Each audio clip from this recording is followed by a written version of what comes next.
여러분들, 제가 질문 하나 드리겠습니다. 독도 누구 땅입니까?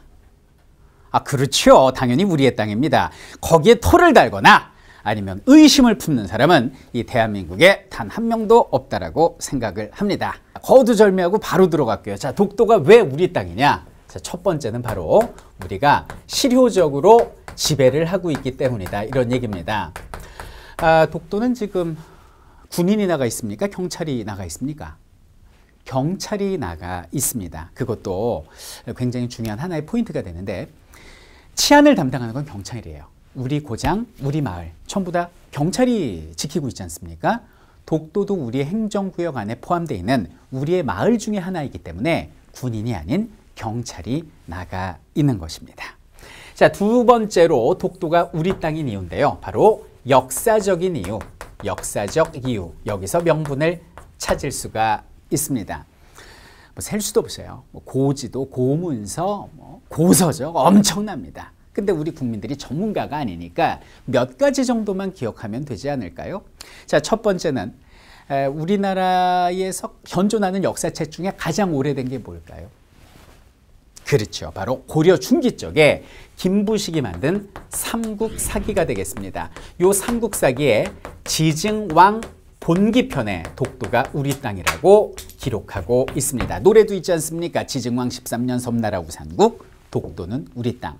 자, 이 외에도 또 노래 있는데 뭐 있어요? 그렇죠. 세종실록 지리지 50페이지 셋째 줄, 독도는 우리 땅 나오죠. 자, 여기는 세종실록 지리지에도 기록돼 있고, 조선시대 전기적의 지리서인 동국여지 승람을 비롯한 수많은 역사서와 고문서, 지도에서 기록하고 있다는 것입니다.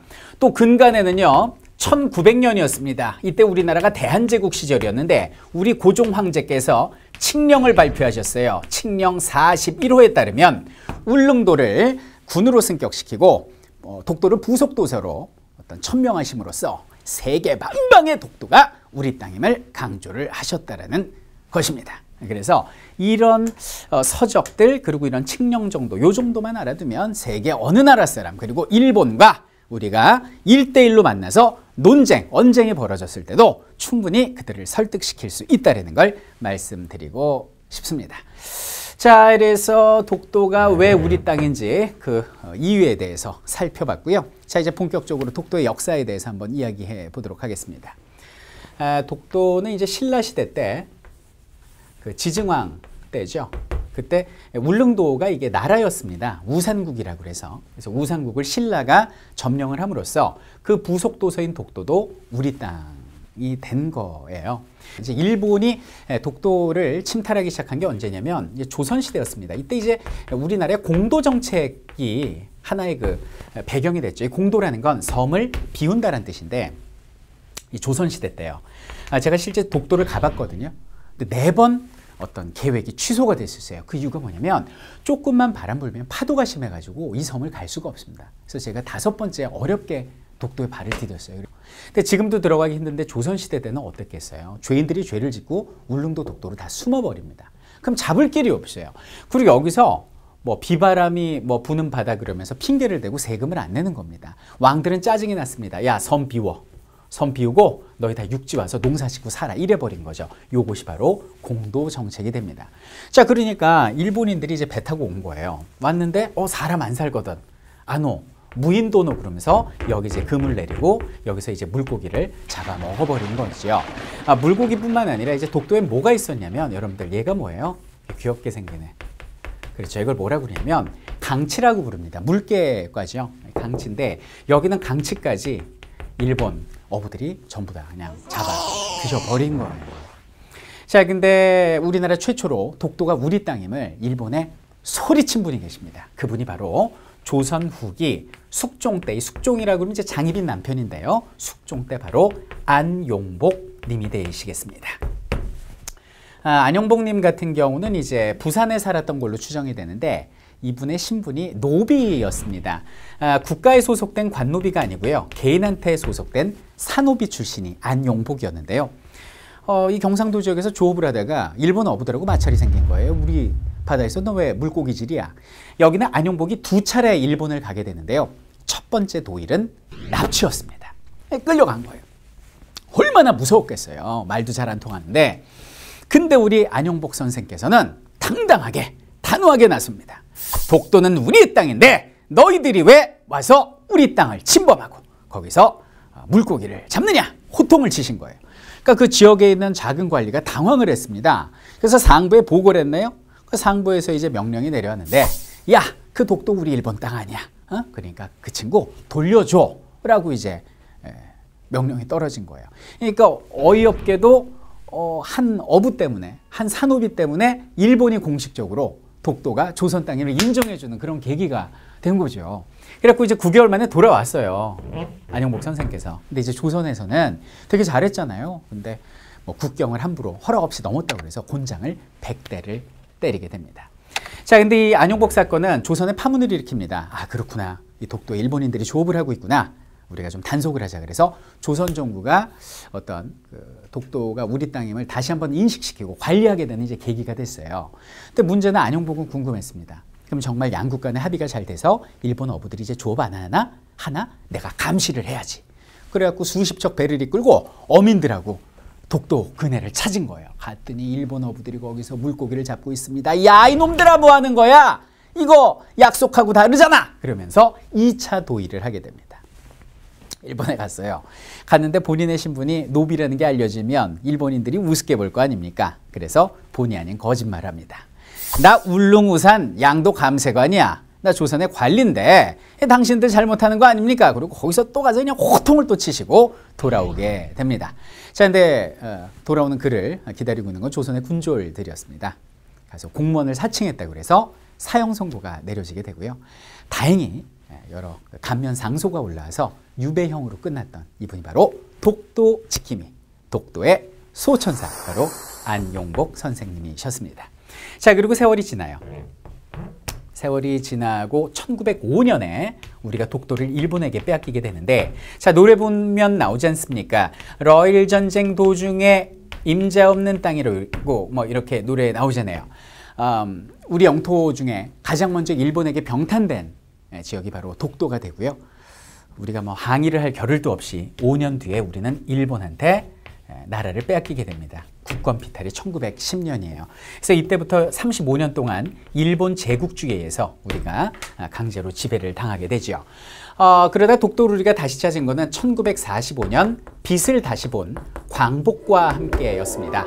연합군이 돌려줬어요. 그래서 연합군의 스케핀 문서 677호에 의해서 독도를 우리가 돌려받게 되는데, 하여튼 우리가 좀 힘이 없고 정신이 없으면 일본은 그 틈을 이용해서 독도를 빼앗으려고 합니다.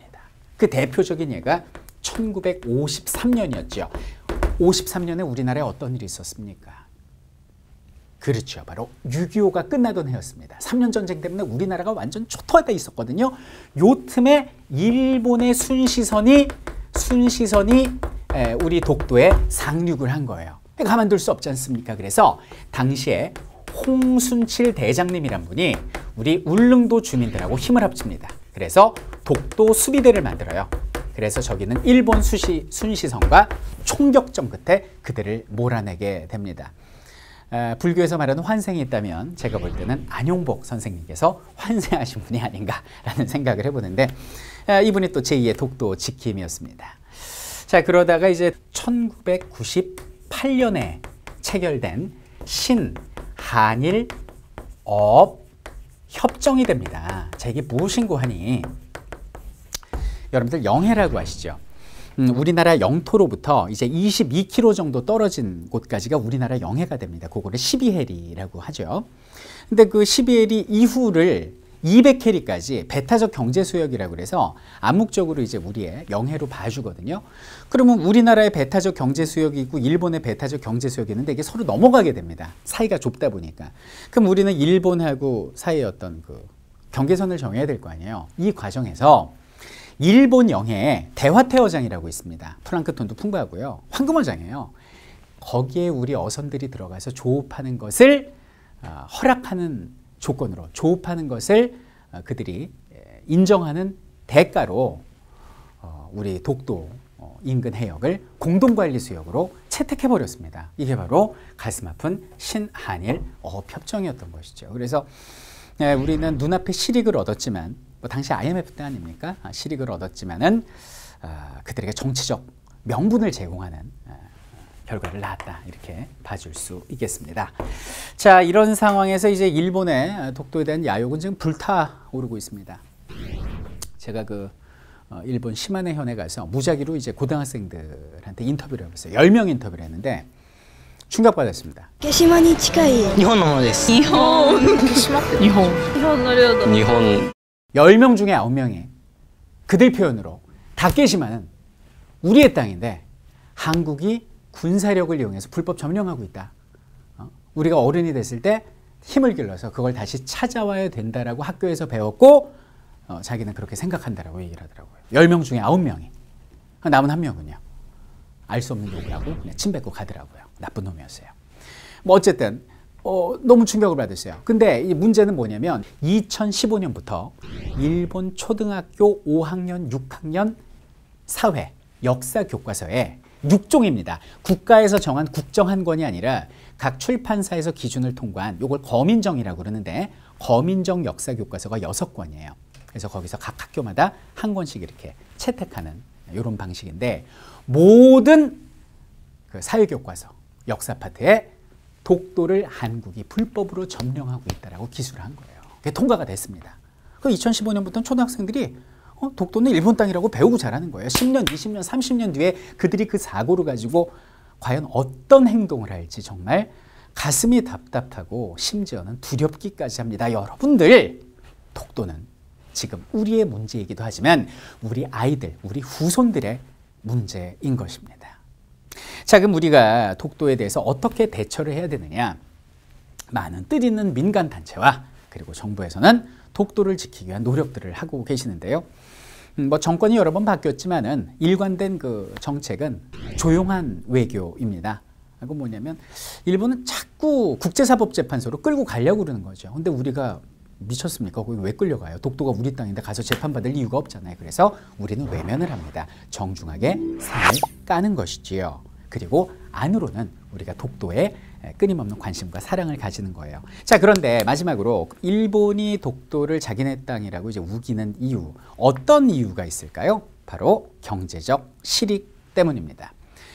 독도의 그 경제적 가치를 따져봤는데요. 유형과 무형의 가치를 포함해 봤더니 얼마나 될까요? 독도의 경제적 가치. 무려 12조 5천억 원입니다. 크게 나눠보면 첫 번째 이제 관광에서 오는 이득이 있을 수 있고요. 두 번째는 뭐냐면 해양 자원에서 오는 이득이 있을 테고요. 이 세 번째가 바로 메탄 하이드레이트입니다. 좀 생소하시죠? 메탄 하이드레이트라는 게 뭐냐면 얼음인데 불이 붙는 얼음이에요. 이게 미래의 천연 자원입니다. 이제 우리나라 산유국 같이 되는 거예요. 근데 지금 당장은 석유도 있고 아직은 좀 기술적으로 이것을 상용화하는데 조금 시간이 필요하거든요. 그래서 지금 당장은 움직이지 않고 있지만 석유가 떨어진, 천연가스가 떨어진 가까운 미래는 이것이 우리의 대체 에너지라는 건데 이 메탄 하이드레이트가 무한정으로 묻혀 있다는 거 아닙니다. 그죠? 이것을 빼앗아 가려고 일본이 자꾸 어거지를 쓰고 우기는 거죠. 여러분들, 우리 선조들이 독도를 잘 가꾸고 우리에게 물려주었듯이 우리는 여기는 독도를 잘 가꾸어서 잘 지켜서 우리 후손 아이들에게 물려주어야 할 것입니다. 그것이 바로 우리의 의무이자 권리이기 때문입니다.